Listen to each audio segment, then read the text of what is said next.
Well, what's the crack? And welcome to episode 15 of the Hard Enough podcast. I am, of course, Tom O'Mahony. And I'm Owen Colgan. So let me do that again.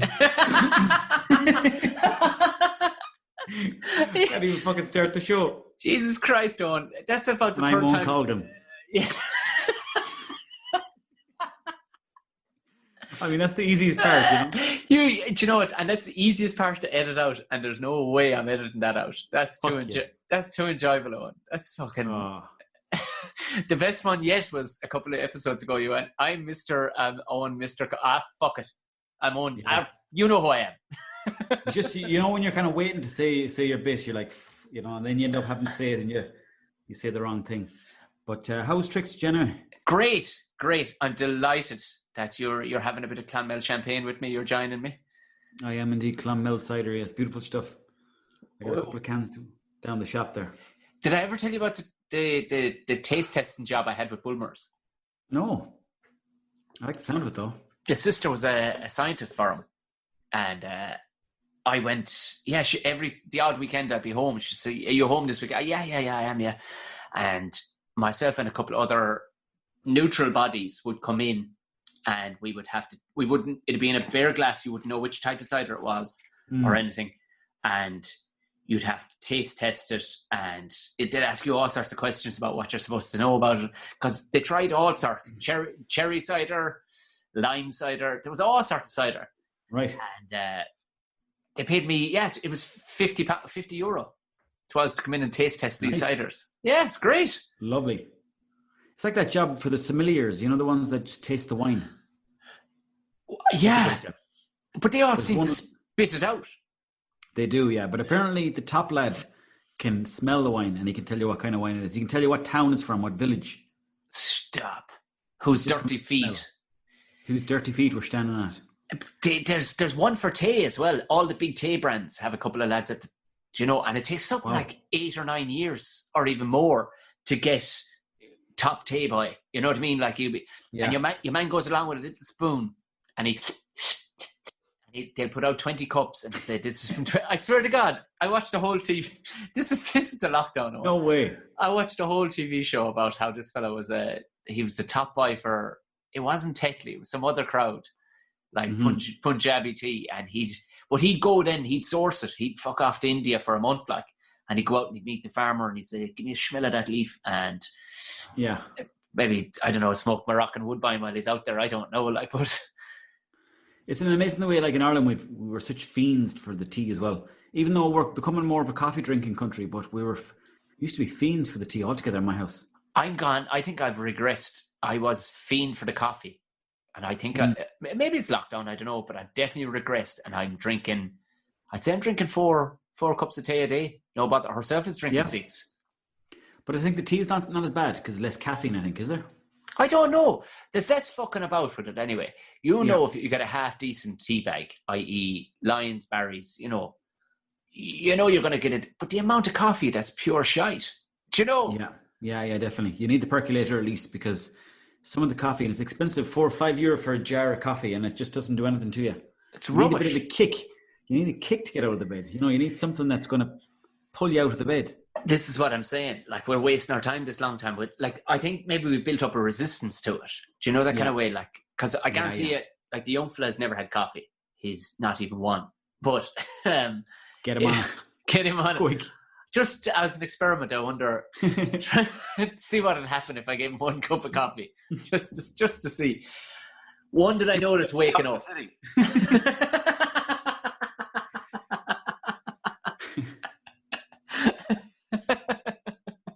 Get a briefcase in town. Just Dolly Parton music playing behind him. Jumping out of bed and jumping to the kitchen. But yeah, since I talked to you last, things are good. I gigged 3 times, which is 3 million% over the last 6 months. So I gigged in our beloved Galway last week. I gigged in a one-sided tent. It was, there was some setup on. You should have seen it. The tent it's Mm-hmm. It's like one of those geo fucking cool tents that comes out over the audience, if you get me. And everybody in the audience is assigned to a yurt. They had 20 or 30 of these huge big yurts around the field. And you were assigned to that. You go over and you have your tea and that or whatever. And they had table service for the bar and the barbecue.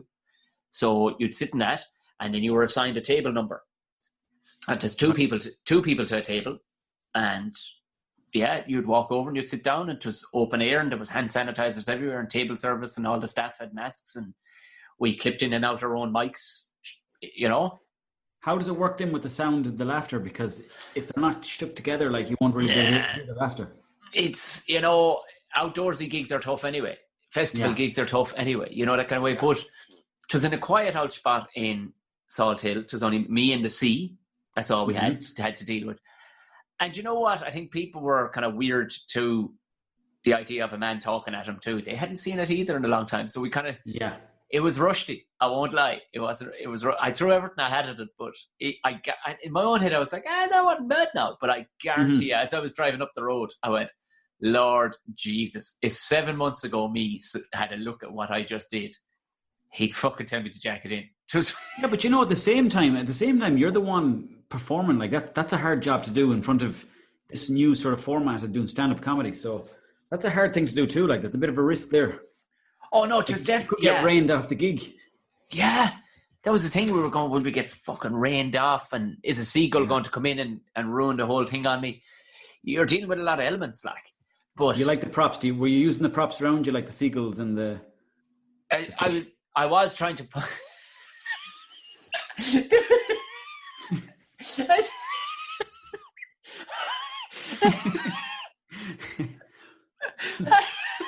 I just like jellyfish. I mean, well, I mean, how much can I? It wasn't on the beach, or actually in the sea. For some reason, I thought you were like in the middle of a floating island doing your stand-up. Okay, that's how it has to happen next time. I am not going back to Galway. I don't care if coronavirus is cured in the morning. I am not going back to Galway until I have a floating stage. That would be brilliant. Okay, tell me more. What else do I need? I need to know more. Come on. I saw a floating stage. Everyone is then like also tied to the island by small. They're called podsicles. You can fit two people inside, and you can paddle yourself. In a podsicle. Yeah, and you press a button on top, and there's a speaker, and that's the sound of laughter, or the sound. You've got 5 buttons: laughter, booze, random words like "go fuck yourself," and one button at the end that just keeps saying "good job." I don't know what the fuck I'm talking about. That's exactly because you went off on one there, so I had to see where you were going with it. Like, yeah. And also, I don't have to get drink. They might have a pipe that comes right into the boat. Oh, that just like gets dumped in. Have you ever heard of tubing, or as the Americans would call it, tubing? Is that down the water, or is that when you put the ball on top of yourself? No, I don't know. Oh yeah, no, I don't know what that's bubble ball. But the tubing would be a big thing of your man Bert Kreischer, fellas like him now, you know, bros. And essentially slow moving rivers. Like I don't know where does, but you'd sit into a big tractor tube or a truck tube.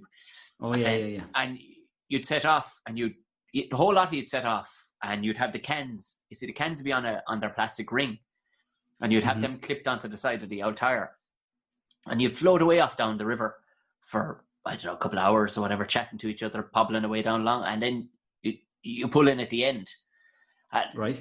It sounds like a great idea, but that sounds like great crack, yeah. Isn't it? Unless of course you came across a load of rocks and you fucking tore yourself to shreds. Then it's a very different day out then, isn't it? Like it's but what struck me was when I was reading about it one time, I went, there's no mention of taking a piss. So clearly everybody in your group is pissing all over themselves. There's no standing up. Oh Christ. Do you know? So but what if they don't need to piss for the next 4 hours? Are you telling me after 6 cans over 4 hours, you wouldn't need a sup or now a piss? Yeah, but you probably would. Well, there's plenty of, once you break the seal, you're kind of screwed. But if you can hold in those 6 cans, you could drink a full keg without going to the toilet. You should be sweating. Oh, Jesus Christ. We were in a pub one time and I remember there was a competition. It was like a Wednesday night fucking thing. And this pub we used to go to in Limerick in college. And the other one that had the pub, she was always coming up with these stupid games. Like, just ridiculous things. Like, see, can you hit 180 throwing the darts backwards, with 2 beer mats over your eyes. It was her. And drink forever for life, for free. Yeah. But she came up with this one, can you drink 6 pints? Drink 6 pints without going to the toilet, get the next 6 free. Because she knew the sort of savages we were, like that. It wouldn't be weird not to drink 12 pints. But she also did the science that she knew that your bladders probably couldn't take any more than 6. She knew full well. I got to 5.5, and maybe I chose wrongly. I went for Guinness, so it filled me up, and I got to about 5.5, and I was going to piss myself, and I fucking legged it into Jacks, and I was good. Like other lads were giving up at fucking 3 and 4, but there was one lad with us, and the same fella went on to play rugby for Ireland. His nickname was Mushy. Tony Buckley. He was one of the biggest. Yes. You've met Tony. You've met Tony. Yeah. He's huge. He's one of the biggest white people I've ever seen in my life. Like, he's a big bass. He's about 7'2". It's just it's the measurements of him too. Like, his head is the size of a television. You know what I mean? His hands are like a bunch of bananas.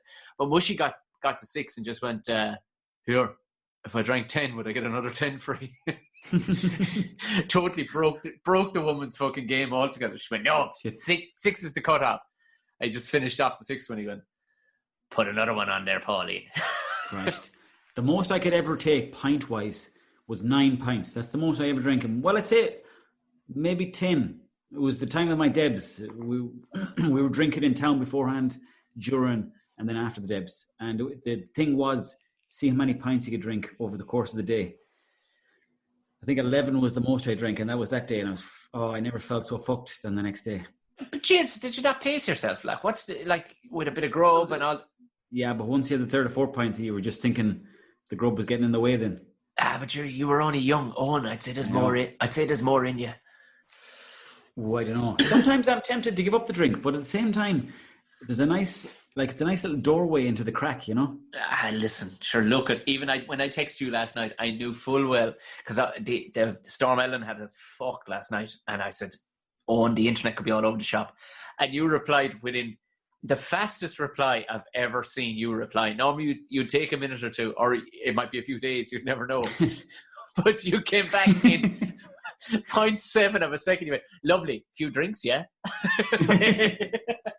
Well, I was in the shop when I was texting, so I was like, oh yeah, I may as well plan ahead, get a few cans for tonight.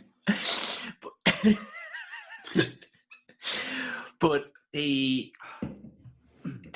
I think the most I ever drank, I know the most I've ever drank, and it was drinking in that same bar in college. I'll never forget it. It was 2002 Heineken Cup final. Munster were playing Leicester. They lost.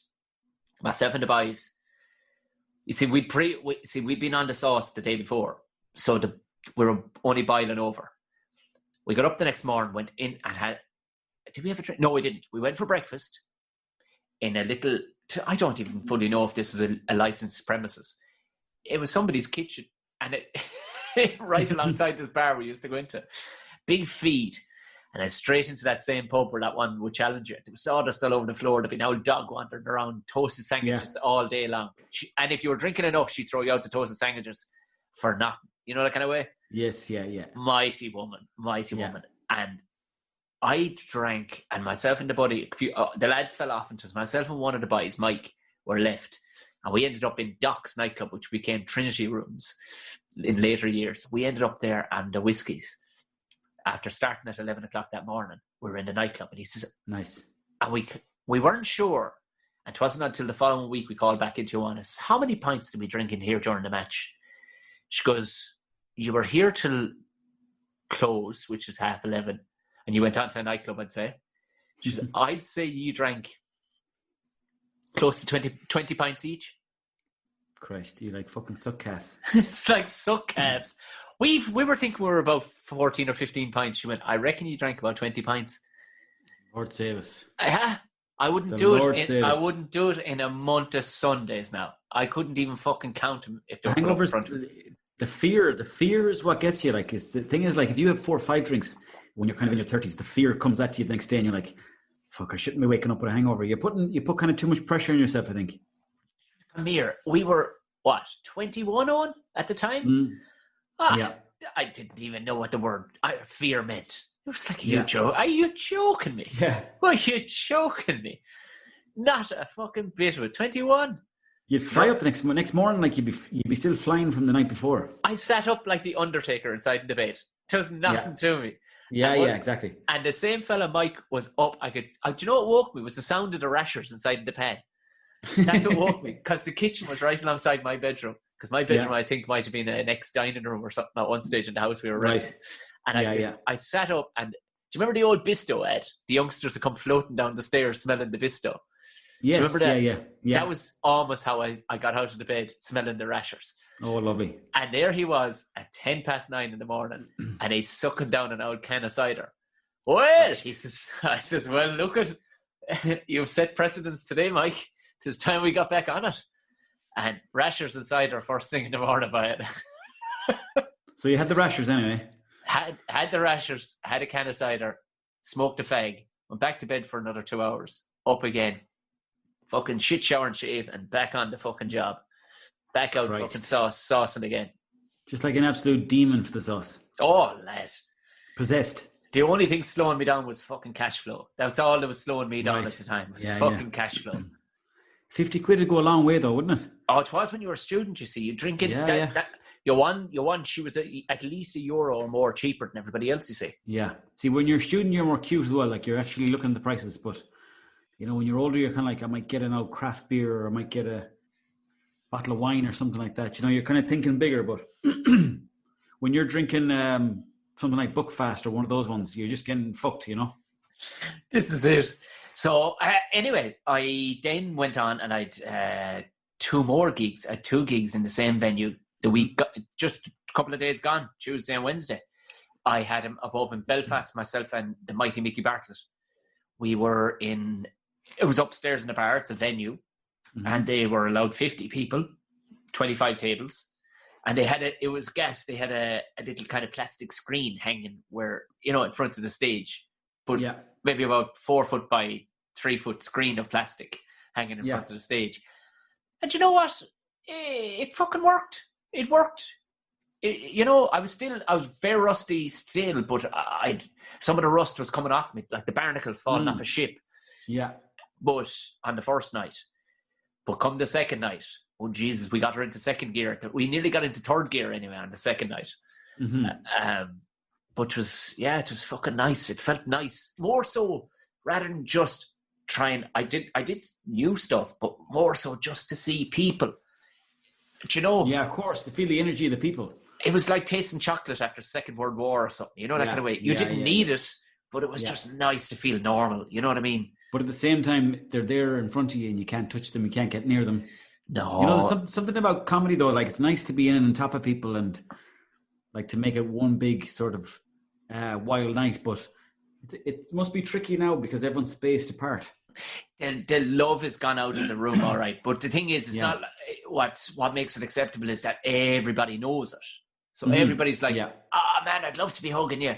You know, and as you said, it's nice to be fucking almost nearly intimate with the crowd where you're nearly on top of them and they're on top of you and they're on top of each other. There's something very fucking visceral, I believe is the word. Yes. But, Jesus, listen to me. And fucking show off. Making a fool of me. Hey, don't expect anything else for the podcast. It's in the way of fucking highbrow stuff. But you know what? It was fucking close enough. It was fucking. It was fine. It was absolutely fine.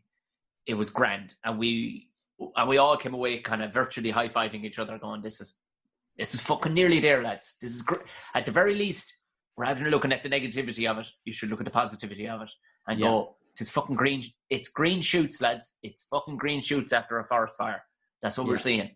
So, please God, it'll only get fucking better. No, it will, because humans are very innovative bastards anyway. So we're just going to keep chipping away at ideas, and someone like they'll do that sort of social distancing one, but then they'll maybe tweak it slightly till they get to a point where like they'll have it exactly down to a T. How have you been since I saw you last? Pretty good now. Yeah, I was over at the Owlad during the week. How's he keeping? Keeping good now. Yeah, he's got a very I had to get a good laugh hanging out with him because he's got, like the older you get, sometimes your father tells you something and you're like, now I know what he means by that. I'm only starting to notice that in recent times. Yeah. You're kind of going, it's funny, it could be something like just simple, but you're like, now I know why he's got nails in the front of the car and the little that little pocket area underneath the radio where you could just kind of put. Like I have loads of nails in there now because I was banging away at some shite, but there was loads of nails left over. And then the other day, my father was like, "You have a nail, do you?" I was like, "I actually do." And we high-fived each other and go, "Yes, nails." And it was like an 80s sitcom. You were like, you both jumped in the air and it froze. Pass me the wood. And it turned into a shite episode of MacGyver. Yeah, we could do a sitcom just called Got Nails with a question mark. Just CSI Miami job. But I don't know, what else was I doing? I was doing a bit of running recently, trying to get back into that as well. Oh, tell me more. How you been road running or field running, or where have you been running? Road running, yeah. Because I wanted to run a marathon this year, but obviously with the lockdown, it's gone tits up. And I was thinking, fuck it, I can't do a marathon now. But then I thought, what if I just run a marathon myself? So now I'm trying to run down the road a slight bit longer every time. But some days some days you have to reset the clock because you might have a couple of ciders. You said that like such a bold boy. You're like, I might have an outsider. Or the way like you might go nuts on ice cream if it's a hot day. Yeah. You kind of feel like you're putting on the timber again. So you have to be very strict with yourself during the week. And I think the running helps me. The running helps me stay straight. Oh, lad. Like I said, those two gigs. The one over in Galway, very disciplined.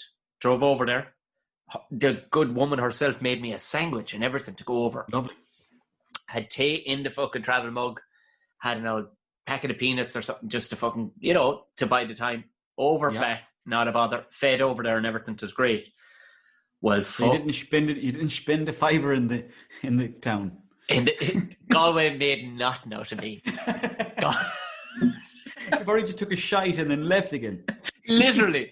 I went over, did a gig, ate a burger that I was given for nothing, took a dump.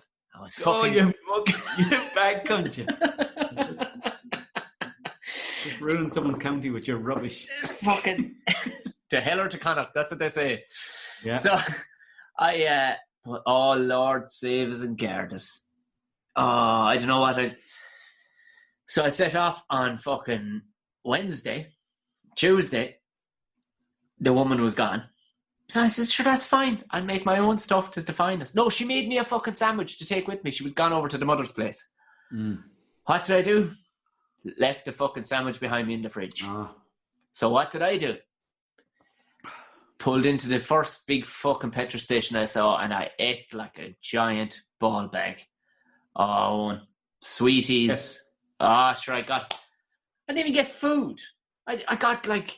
Do you know those ridiculous pretzel fucking things? Yeah, like yeah.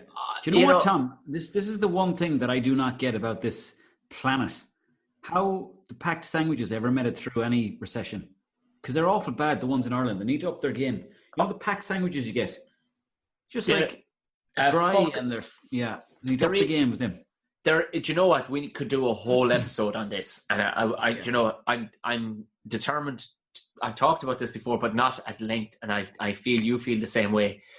They're either one of two things. They're either fucking dry owl yolks that you could nearly use as a beer coaster, or they're wet, and they're a fucking wet sandwich. Yeah.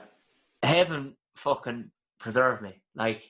And there's something that happens, and this is to answer your question about the nails as well inside, and we're going, why is the owl lad keeping yolks there? And something happens to you when you become...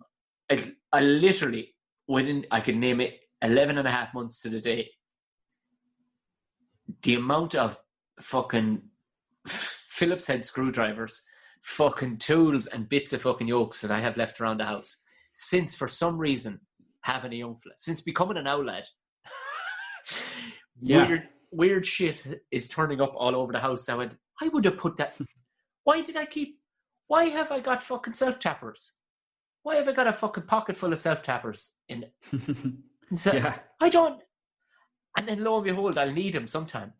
And since herself has become a mother, her sandwich game has gone through the fucking roof. Because as we know, Owen, in Ireland, nobody makes a sandwich like a mother. Mm-hmm. Do you know? Do you agree with me? Well, I will say this: my mother makes a very, very good sandwich. Very, very good. Coleslaw, ham, cheese, and she makes the coleslaw herself. Oh, stop the light! I don't know what it is. I don't normally like mayonnaise, but the way it's done, it's just like, yes. Jesus, it's just unbelievable. And a cup of tea as well, and some crisps on the side. Here now. Jesus, it's not worth talking about. There'll be people listen to this on that'll they'll put the car into a fucking ditch because they're after buying something out of a petrol station now, and they'll go, "Well, them two fucking bastards." But you know, Tommy, you go into Tesco and you buy yourself a nice long, those baguettes. Bit of coleslaw, bit of cheddar cheese, bit of ham, crisps. I have to emphasize the crisps on the side of the plate because they're nice. They're a nice sort of crisps, maybe. When did they come? When did they come in? I think O'Brien Celtic sandwiches. Tiger. O'Brien sandwiches brought them in, I reckon. Yeah. They did, yeah. But was that just around the Celtic Tiger time? I think you're right. I think you're you're spot on. They're like, we're doing so well. Here's a few crisps. We won't give you the packet. We'll just give you loose on the side. This is a gourmet. Six loose crisps on the side. Yeah, it's a bit tight, but anyway. But I often wonder, when people go to the effort of making it, when did you, was your mother a normal sandwich maker and then all of a sudden she became a mother and then boom, unreal sandwich maker? Well, because you'd never make as good a sandwich yourself. Yeah, she was always good. My father hasn't a clue how to cook, really. But my brother's a fairly good cook as well. He can make good sandwiches. But it's just trying to get him to make them is the trick. Because I'm always like, make me a sandwich there, go on. And I was like, I made you tea the last 3 times. So it's just like trying to barter back and forth, but it rarely happens. Right. So tell me this. What else were you at during the week or since I saw you last?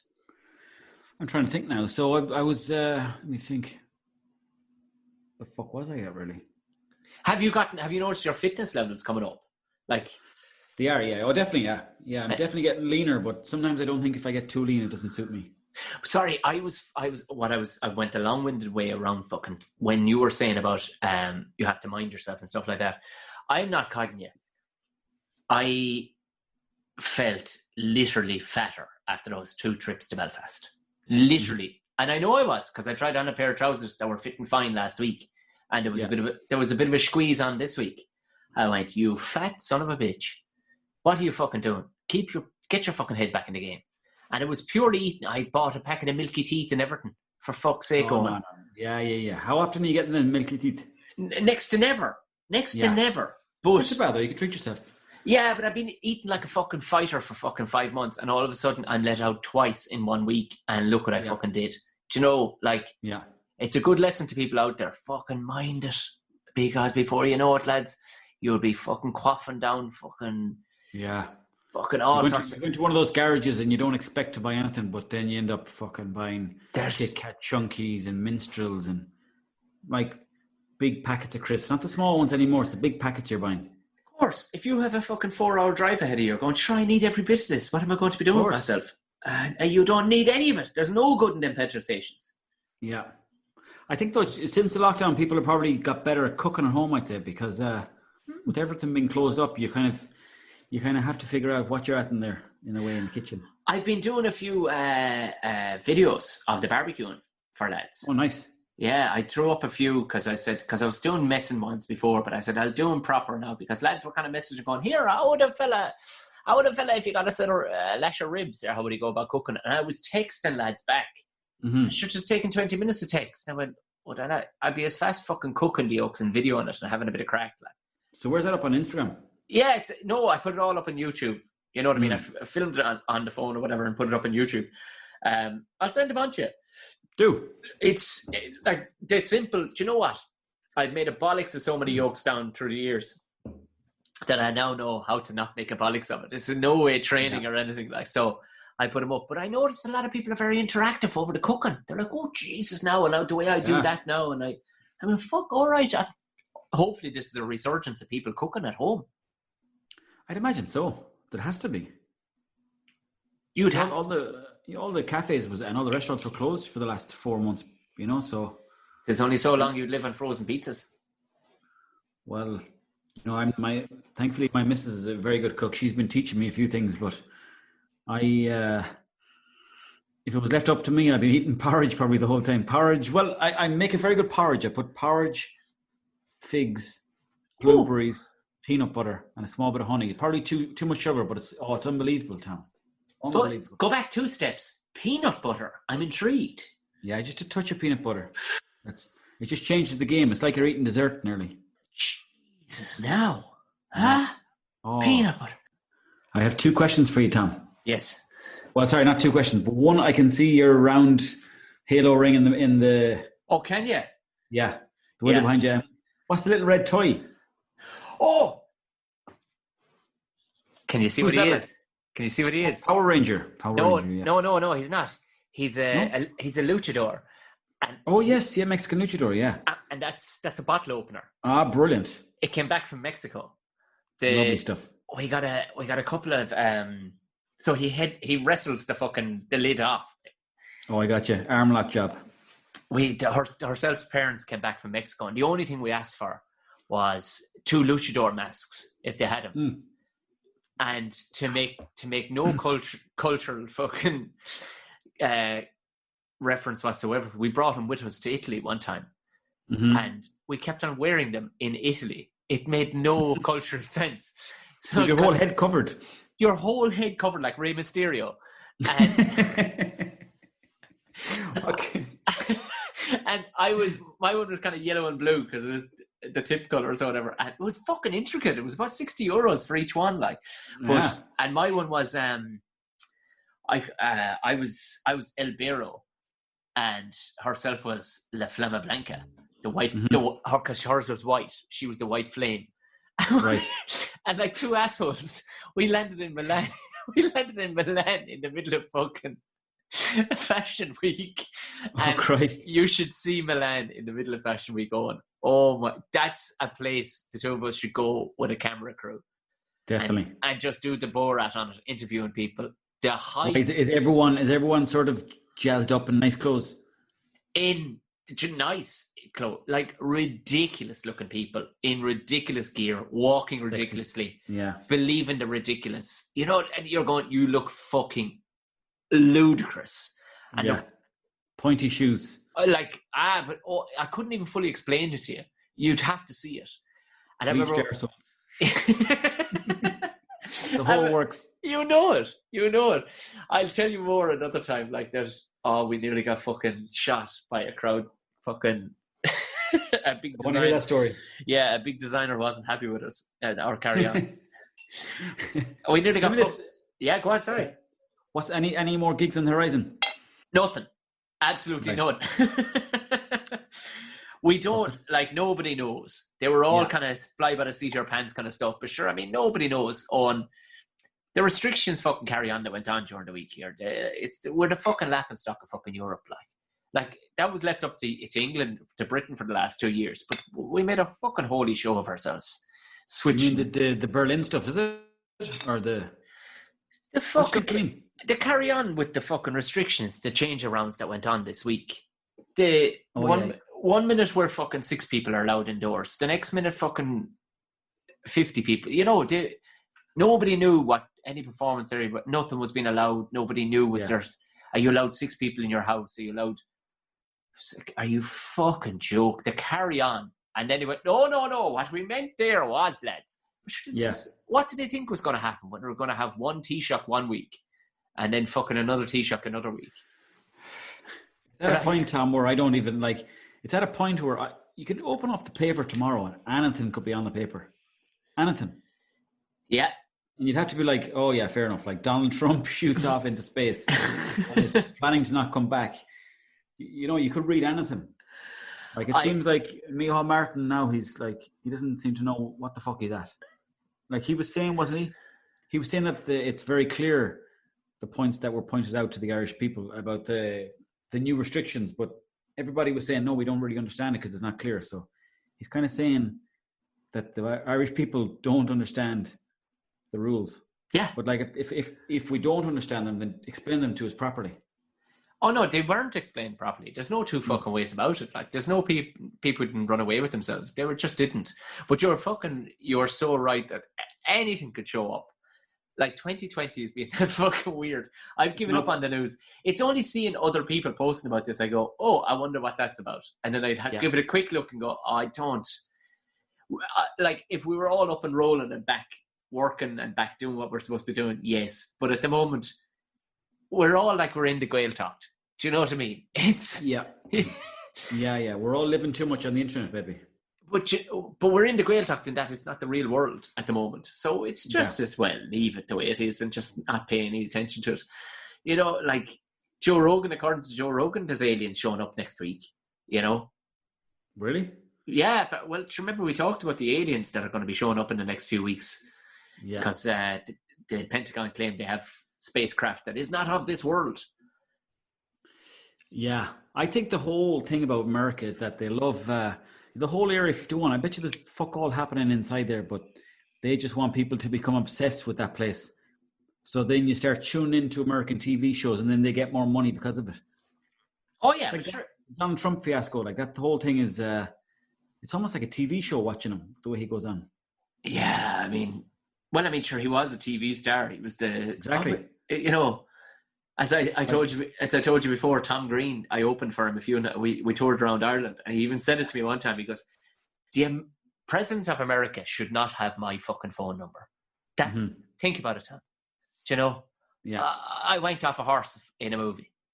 No, the President shouldn't have my number. He shouldn't know. He was very honest about it. He was like, I can imagine. A man like me should not have a relationship of any sort with a current president of the United States. Like, I went, yeah, that's a very valid point and well said, Tom. Yeah. So, but that's just the way it is. It's like you don't know what you're going to read in the paper. Like your man, the Minister for Marine and Agriculture, he's from the west of Ireland, but then he's gone now again. He's gone again. Yeah, I met him at the Ploughing Championship a couple of years ago. He seemed like a nice enough fella. No grasp of. Retired. He quit. Yeah, he. I have found out with politicians sometimes they have no grasp of the real world whatsoever. When you're speaking to them, they're like, "Yeah," and that's the way he was. He was just walking around with his hand out, like just shaking hands with everybody. And I went, because I was there in a performance setting.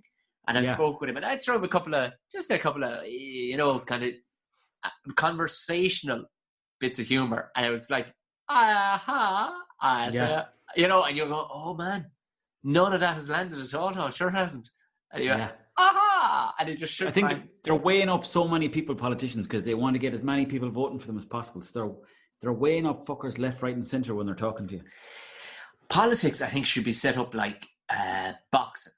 Do you know, in that they have the press conference maybe once or twice in the upcoming fight, but really what they have is good PR companies fucking making great ads for them. And then they can concentrate on the actual job of being a politician. But like you said, they're worried about the voter and who's going to be voting for, and essentially keep them in a high paying job. Yeah. Oh yeah, completely. Fuckers making millions. Now, before we get on to the subjects, I would just want your quick opinion. It has been put to Manny Pacquiao that before he retires, I thought he'd already retired, in that he's a senator in the Philippines. They want him to fight Conor McGregor, and McGregor is totally open to it. What are your thoughts? In for a penny, in for a pound, go for it, because everyone's going to watch it. Yeah. It's going to add to the whole myth of like, Manny Pacquiao had no money growing up and now he's got, now he's a billionaire. and he's going to give it all to charity, then other people will see McGregor making even more money and they'll be like, fuck, that could be me, that could be me. So then they'll start investing in shite that they don't need, maybe. So it just adds, I think they'll definitely do it because they know people are going to watch it, especially now when everyone's in lockdown. I fucking love the crowd, though, don't you? Oh yeah, I mean, sure to be. But then again, it might be in the Philippines. Anything goes in the Philippines. I don't know what the story there is with restrictions, but I think some of those Asian countries got hit. Actually, no, they didn't get hit too badly over there, did they? No, because China. Well, even China is so huge, but at the same time, like in the likes of Manila and these places, they can turn on martial law fairly quickly. Do you know, like you're all fucking, you're all to be in bed by 7:00. Yes, sir. There's no curfew kind of job. Yeah, there's no fuck acting around in a place like that. Like, so I don't know when I always liked Manny Pacquiao. There was something fierce likable about him, wasn't there? Oh yeah. He wasn't he was a lovely guy. That's why people like him so much, I think, because he came from not so much, and then he became a awful rich fella. But I think he gives a lot of money to charity over there too. So seems like a lovely fella. I've often thought of Owen Colgan as the Manny Pacquiao. Yeah. Same jab. Pasa. The thing about me and Manny Pacquiao, the way our sort of careers diverged is that Manny Pacquiao, I used to box myself, but like the thing is, after boxing, I'd go smoking cigarettes and drinking bottles of pop and eating Tato crisps. Whereas Manny Pacquiao probably went home and he probably ate healthy. So that's kind of where our careers went differently. Apart from that, we're pretty much the same people. So there was a fork in the road. Jesus, it really is sliding doors on, isn't it? Like, you know, it really is. Yeah, choices. You know, they say, you know, the beat of a butterfly's wing could be a fucking tidal wave in another lifetime. Like, and that's what we're really talking about here, is that you could have been. Man, like you could have been fighting for a $600 million fight against Floyd Mayweather. That could be me, but I chose to not work on my diet, not work on my boxing, not work on my promotion as a boxer, never talk about it, never train. But at the same time, he's not better than me. Oh no! Oh God, no! I mean, charity stands for itself as well. Like, I mean, you're an incredibly charitable man. Oh yeah, most calling into the neighbour's house just looking in their fridges, I know. But no, I'm delighted. I don't know. I'm not sure if I'm delighted for Manny Pacquiao, but I should be. I'm sure loads of people will watch it. Of course they would. Jesus, Mary and Joseph, who wouldn't want to like? The great thing is, like, they couldn't do the world tour thing again like he did with Mayweather, because Manny is such a nice fella. Go, sure. That's why the fight might not happen, because Manny Pacquiao is too nice of a guy. So I don't know what it'd sell. Plus, on top of that, is like it seems MMA is kind of it's catching people better nowadays than boxing. Well, I think boxing can thank MMA for an awful lot of stuff. Especially McGregor coming to fight Floyd Mayweather, albeit it was a pure piece of shit fight. I think it got a resurgence. Tyson Fury probably helped it too by stopping the Klitschko fucking rot. There was a 10-year run of absolute fucking boredom. And then Tyson coming back to fight Roy Jones Jr. And I tell you, a fella to watch. There's a promo at the minute, right? Your man's name is, he's American born, but he's obviously of Russian descent. His name is Nikita, right? But he's known as White Chocolate. What? Just look for White Chocolate on YouTube. Everybody just look for it. Oh my fucking bananas. This guy has the, like, I would only say pound for pound, one of the closest people to Owen Colgan's punch that I've ever seen. And I've seen, that good. Yeah, that good. Shit. I'm going to have to fucking go, Tom.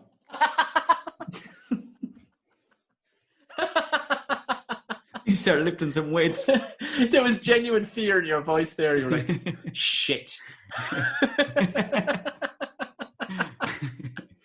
I must check him out. White Chocolate, but Russian lad. Just look for, he's American, like, and he actually he's got a funky, fucking Logan Paul haircut.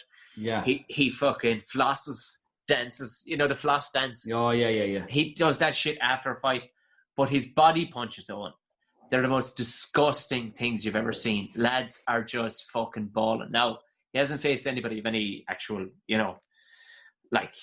hasn't come up against somebody like Canelo or somebody like that, or Triple G, who, will school him. But his promo video alone is worth it. It's a showreel of whoever's done it. It's fucking brilliant. And the body shots, they sound like gunshots. He hits. I can imagine. He hits like so fucking hard. Did you see Stipe Miocic during the week? I think that was last weekend, actually. He was fighting Daniel Cormier. Yeah. Poked him in the eye. He did, but Cormier got him in the eye as well. Did he? I missed that. He did, yeah. Yeah, he got him a small in the eye as well. So, and I think Stipe is the best. He has to be. Well, you've always been a fan of Stipe. You told me about him a couple of weeks ago, and we were talking about him. I mean, Cormier is the bee's knees. There's no doubt. He's done it all when it comes to wrestling. But Jesus, tonight, divine. It's when Dana beforehand, he says, these guys, they're in the best shape you've ever seen. Or the best. They're in unbelievable shape. And yes, Stipe showed up fucking ripped to shit. But Al Cormier hasn't been in shape in 10 years by my fucking standards. I'm sorry. I don't know how he does it. It's like, do you ever see it like a fat lad who's really good at swimming? Yeah. How do you have such stamina in the pool? Because I can't stay above water for too long at all. But Cormier, he must have a good energy. He must have a good gas tank in him. It might be just a case of that to keep in the heavyweight division. He has to keep that much fucking water on board or that much fat on board or whatever. But he must have like the body of a skinny, ripped cunt just under that, if you know what I mean. Like, yeah, but I'd say a lot of his power and a lot of his wrestling ability comes from his weight as well. So he kind of, it might be no harm to hold on to it either.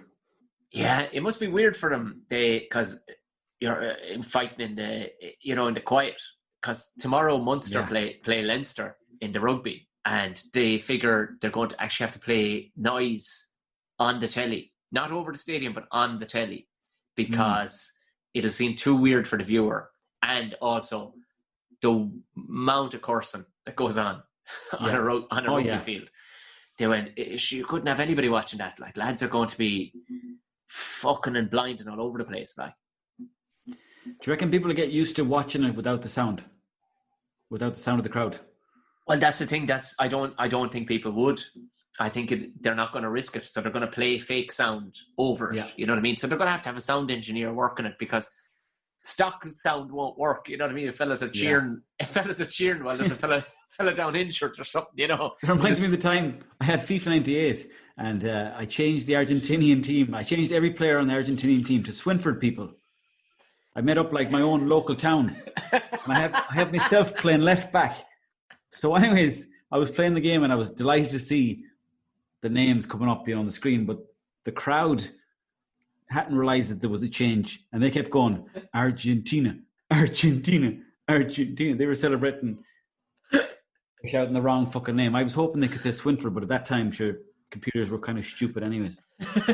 Oh, the computer was stupid. Oh, that's who you're blaming for change. Well, I mean, I'm sure nowadays, like, you can put in any name and the computer can say it back to you. Can you imagine it? So tell me this: you had some subjects you wanted to talk about that are pressing subjects from throughout the last couple of weeks that are getting popular. Yeah, well, I got one of those Google, what you call them? Google Homes. What? What's Google Home? It's like a little tablet, Google tablet you put in the corner of your house, and it's like, okay, Google, put on TV, on it, or something like that. Like Alexa. Like Alexa, but it's Google, yeah. Tell me this: have you made any use of her at all? Well, I fucking That was death by fucking Ken. No, I wanted to wet my lips for this one. No, I don't even know who sent it to me, but I went into the local hotel in town. I know the lad that runs the hotel, and he says to me, "Oh, there's a Google speaker here for you." So I was like, "Oh, that's strange." And then I got it anyways, and there was no names or anything on it except my name. So I was like, "Well, I'll take it anyways." So it's in the house, it's in the kitchen. Back up the truck. Mm-hmm. Did he ring you up and say, Mr. Colgan, because that's how you like to be. Yeah, in case anybody listening has ever had to ring Owen, you will always have to say Mr. Colgan, or he'll hang up immediately. Oh, straight away, it's gone. Did he say, Mr. Colgan, can you call down to the hotel? There's a package here for you. No, I said Owen because I know him. I know him well. And like we chat on WhatsApp sometimes. Okay. So I know him like that, like, and he's always looked after us when we're doing the Hardy books. But anyways, I went in there and he said, "There's a package here for you." But he gave me the package anyways, and I don't know where it came from, but I took it anyways because I thought it'd be handy to have in the house. And it is handy because you can be in the kitchen and say, "Okay, Google, stick on some relaxed music," and then it'll be like, "Hare Krishna, Hare," some kind of music you start playing. And I was listening to a load of Hare Krishna the other day. Fucking brilliant music. But my problem is I'm not sure do I want to keep it in the house because they're definitely listening to you. Owen, we had one in the house for approximately 3 minutes. Yeah. Gave it to the mother. Freaked the fuck out of it. We got a present to one friends of ours he's in Germany. And he's big into his tech. He fucking loves old tech. His fucking toothbrush would talk to you. He's one of them lads. Lives in Berlin, makes a ball of money making tech, talking about tech, and fucking loves tech. But as I said to him, one power cut, lad, and you're going to be wiping shit all over your own face. You won't even know how to fucking sort yourself out. He's one of them Japanese toilets, sure. He got one sent over from Japan with the buttons that literally washes your hole. Oh, yes, yeah. I mean, that's for another podcast, but for another lifetime. We want to be face to face for that chat, I think. I don't know about that now. Or maybe in the same room, but back to back, maybe. Or maybe no. I've just invented a new thought process for a podcast where we have 2 toilets set up in the one room, and the 2 of us are on the toilet doing a podcast. I like it. Let's put a patent on that because someone's going to take it. Call it talking shite.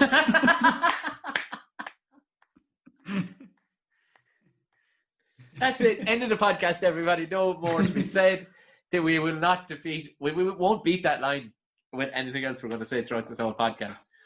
But he sent on one, or he came over for a party. We had a bit of a house party here one time, and he came over and he brought. We wouldn't want anything, but he brought on this box, and I says, "Oh, sound, yeah." And I was reading it, and herself is a pure technophobe, and she went, "Please don't be setting that yoke up beside the fucking house. I can't be, not another yoke." I went, "I don't want it either." She goes, "Them fucking things, they'd be listening to your every fucking nostril movement." Yeah.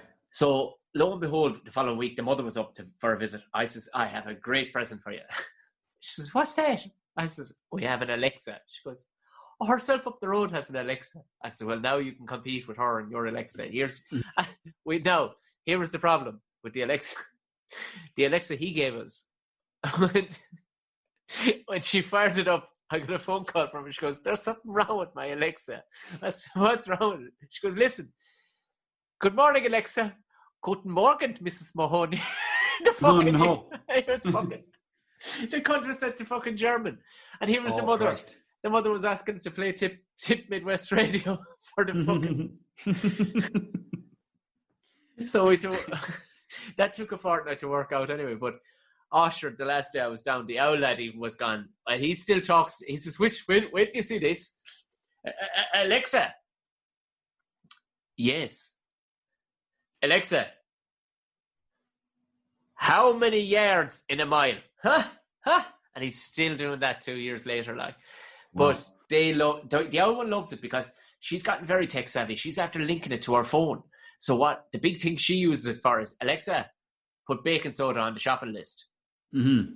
And then she has the whole lot then on the phone when she goes down to shops. Nice. But as I said to the mother, I said, "You were shopping for fucking 50 years before that with no Alexa." I said, "You telling me that even everything you say, you don't go to the shop 5 times a week anyway?" She goes, no. But do you know what? I didn't argue with the woman. She was loving the fucking yoke. So, but I wouldn't have it in around the place on. Not a hope. It's one of those things where you think it's making your life handier, but I'm not sure if it is. Look, if you rang me right now, I couldn't answer the phone to you. I don't know where I'm after leaving the phone around the house. In this lockdown, I've got into a brilliant habit of leaving that fucking thing down. I don't know where it is. I think it's out in the car. Yeah. But there's a feeling inside you where you think you need to have the phone in your view at all times. At least in your view. Like even if you go to a restaurant or a cafe, you kind of pull out the phone, you put it in front of you, but it's taking away any bit of downtime you have that you can kind of process what you're seeing. That's exactly why I'm doing what I'm doing. I'm doing this the last maybe month. And I'm finding the things I'm putting online are far funnier than what I was doing before. It's like my brain stores it up. So I genuinely have the yoke left. It's out in the fucking card, the phone is. And that's where it'll be till either I go out and get it or it'll be there tomorrow morning. I don't know. I'm getting, with this lockdown, I'm getting much better at leaving that fucking yoke out of my sight because there's nobody ringing me for work. Do you know? Yeah. So, no, of course. Yeah. I think it's going to get like that, Tom. I like even myself, you come back to the phone and I'm looking at it and I'm like, fuck, I need to get back to some people. But you try to if you spend all day getting back to people, you'd spend all day just on your phone.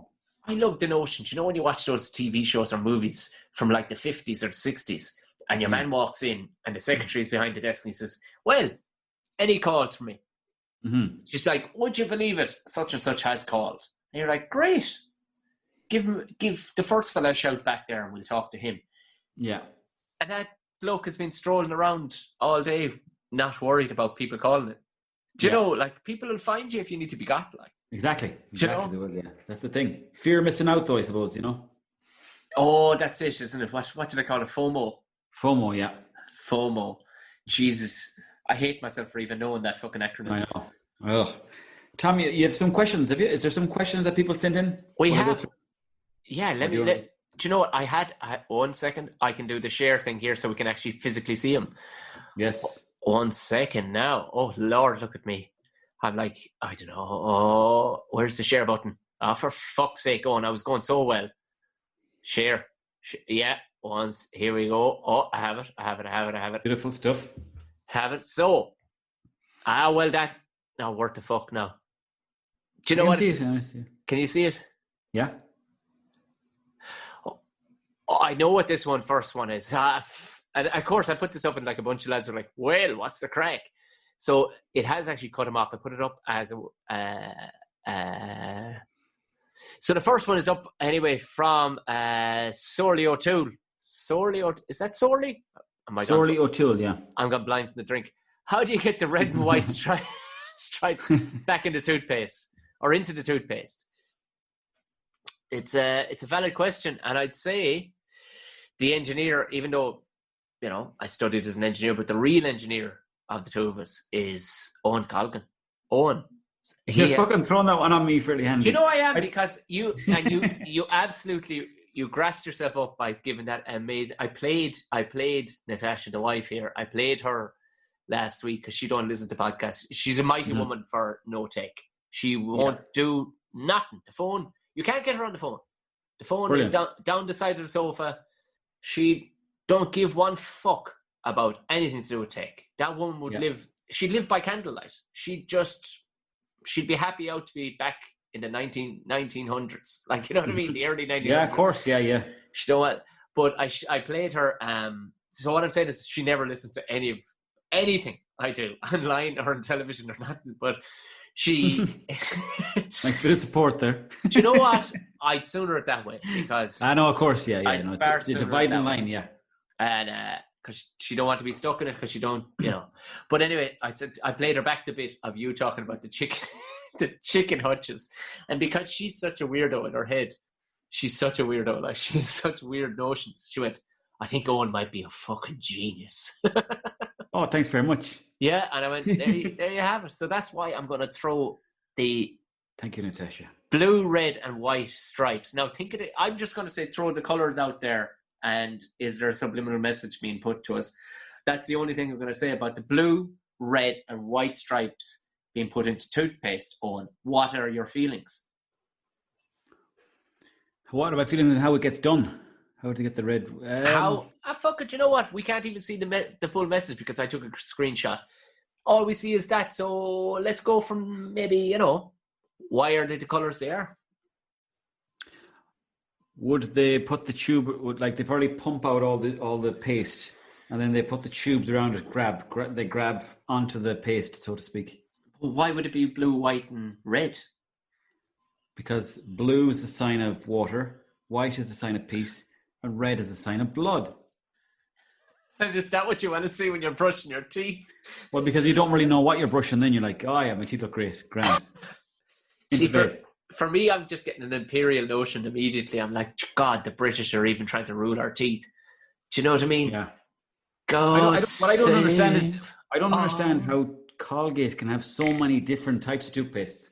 Surely, if one of them is so good, like the number one or the latest or the updated version of white teeth, how can they all be that good? It's such a valid thing to say. Yeah. You get their shit together, create one very good toothpaste that we can all enjoy equally, and just all go around with nice white teeth like the Americans. Or the same teeth at the very least. You know what I mean? Yeah. Yeah. This is a valid point you make. All right, so the next one is from Conor Cochran. So, how do you find the northern audience compared to the south? Also, class gig the other night in the Hatfield. Thank you very much, Conor. Good man. I'll give you that one, Tom. That's for you, that one. I suppose do you know what, Conor? There's no fucking difference. I love gigging at Belfast because it's nearly always good. But I'll say this, in that there's a few venues around Belfast and they're not as good. And the reason, there's so many reasons, as myself and Owen have talked about before, so many things can be different. Like the height of the stage, the way the bar staff are, the vibe of the places that you're going into anyway. So many fucking things change. But what I will say, the overriding factor of gigging in the north is they are hungry. They're hungry for crack. Because if they've chosen to come to a comedy club, chances are they're not a bollocks. You know what I mean? But I think that's kind of the way across the planet. Now, you go to places, and I remember talking about this before, the only time comedy ever goes wrong is when it's in a place where it shouldn't have fucking comedy. Do you know what I mean? Like, hey, do you want to do a gig at our wedding? You're like, absolutely not. Like, no. Yeah. You know, so I get a lot of love gigging in the north. My two favourite places are the west of Ireland and the north of Ireland. There's a lot of love for me, for one reason or another. I don't know what it is. When I gig in the west, I sell tickets in the west. I sell tickets in the north. Could I sell tickets at home? Not a fucking prayer.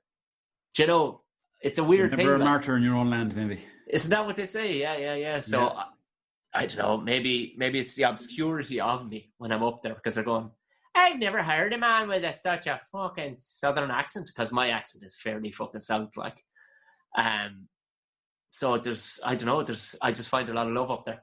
I love gigging in the north. Have you done many gigs up there? Yeah. Prior to lockdown, man, I was up there once a fortnight. Were you? Yeah. I was nearly as regular in the comedy clubs of Belfast as the gang of Nordy lads that are up there, from Geddes to Mickey Bartlett to Rory Woods to Todd to fucking Dave Elliott to a couple of more lads. Like, I was nearly as regular as those boys up there. And it was... What's happening with... Sorry, yeah, I know. And it's as a result of being friends with those lads that they were booking gigs themselves and went, you know what, Tom works up here and he's sound. Whether I'm good, bad or indifferent, his stuff works up here. Yeah. There's a fella that was doing videos before with Colin Geddes. What was that character called? He was doing the Blender, Barry the Blender. Oh, it still does him the odd time. Yeah. He does him, and that was his big breakout. Yeah, you know, even though like he'll tell you himself, like that's not who he is. Like he's you know, but he'll still get stopped in Tesco's, and people go, "Hey, Barry Blender, fucker," and he goes, "Oh yeah," but as he says himself, he goes, "I can't knock it," you know. Yeah, of course, yeah, for sure. But there was a lad that was doing it with him as well, and he was very funny. And I forget what his name was, but he was one of the characters that he has up on YouTube. He was kind of like a weird, creepy sort of fella. Was it him as well, or was it? No. It was some other kind of skinny lad. The only other two could have been Begley, or if it wasn't Shane Todd. You know Todd. Yeah, I know Shane Todd. Yeah, no, it wasn't Todd. No. It had to be his mate Begley. Begley is a phenomenal actor, and Could have been him, so yeah. He's a really good singer. He's a small fellow with red hair, and he was one of the best men, I think, at the wedding. But he's fucking hilarious, and he's never done comedy. No, he has never. He's just a very good, and he's a very serious actor, like award-winning serious actor. I'd say it can only be in him. Like he did some sketches with him, all right. Back in the day, yeah. I know he did one where he was thrown. Yeah, it was Begley. It was because they did one that actually made it to the Irish Times or the Irish Independent, and it was of him doing the lads that were going around thinking they're McGregors, and he called it McGregors. Could have been, yeah. This fella had he used to have funny big glasses on him, and he's kind of like a perv kind of character. Well, yeah. That would have had to be Begley. It had to be Begley, yeah. And he makes his stuff so well. He makes such good stuff that people are like, you totally buy into the characters he's selling too. So I hope that answers the question, Connor. Sound for coming to the gig. So, and this is Davy Walsh. Davy's a great man. He's over there in Galway. Shout out to the Galway people. I was going to give them a nickname there, but no. The Galway Massive. Who'd win the fight between Micheál, Leo, Eamon, Ryan? I think he said that I reckon the three of them will lose. Apologies for not finishing off your questions here, lads, but I took a screenshot on my phone, and like I said, I don't know where the phone is, and I sent it to Owen, and it cuts off. So yeah, Micheál, Leo, and Eamon Ryan. Who'd win in a fight, Owen? And how bad would that fight look? Now, I gave you a proper... I listened to it back, and I'm really proud of the fight description I gave between young Owen and old Owen, being the Chaz Mendes and the Eddie Alvarez a couple of weeks ago. I need this full fight breakdown between Micheál, Leo, and Eamon Ryan. It's a three-way. I'm holding up four fingers for some reason. It's a fucking three-way battle royal between the three boys. How's it going to go down? Who'd win a fight? Jesus Christ. There's no you know exactly how it would go down. Come on. No, I don't. I'm trying to actually see who'd win now. Let me see. I'd say Ming Flanagan would beat the lot of them. Okay, so we're not allowed to allow fucking Ming in because he's going to be absolutely amped up on testosterone. Yeah. You know he is. He's going to be jacked up on creatine hash. Micheál Martin would definitely win it because he's got that kind of look on him where you could see him in The Sopranos where he'd be hanging around in the background. Yeah! He looks a bit dodgy, that lad. And then Micheál Martin cruising, he looks like the fella that could do the most damage. Yeah, you're so right. You're so right. God, there's no question. There's no fucking question. Sure, there's not. Not a question. Like, Leo wouldn't stand a fucking chance. And that's nothing to do with Leo being gay. That's to do with Leo being posh as fuck.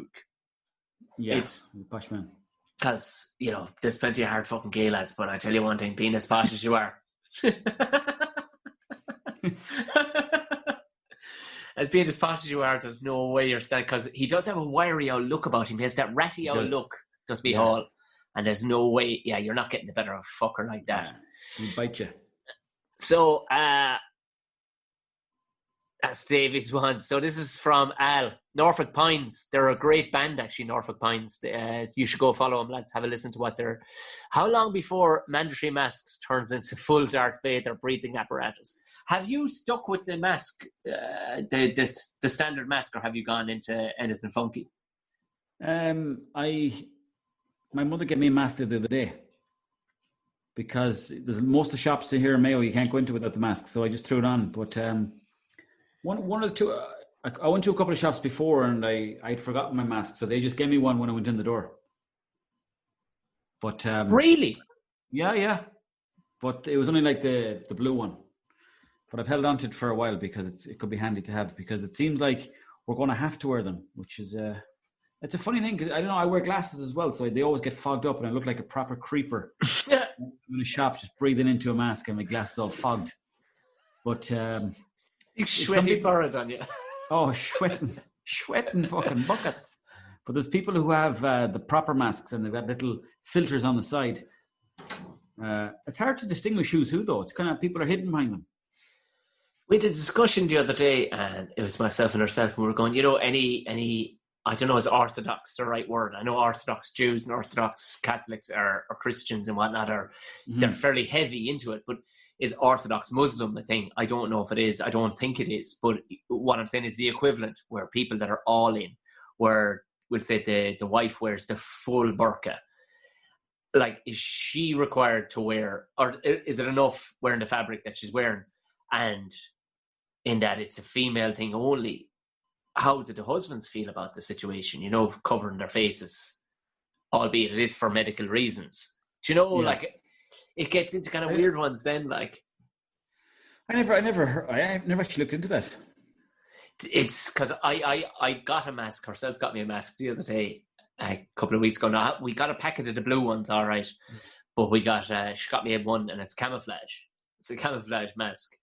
Yeah. I won't lie. It looks pretty cool.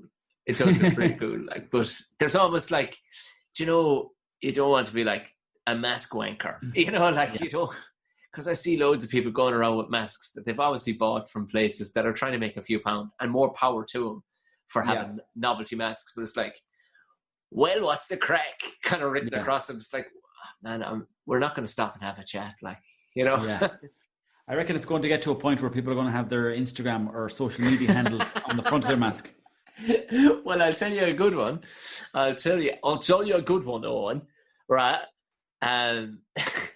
For my podcast, I have a merch page, a merchandise page, and they messaged me a couple of weeks ago going, would you like to update it?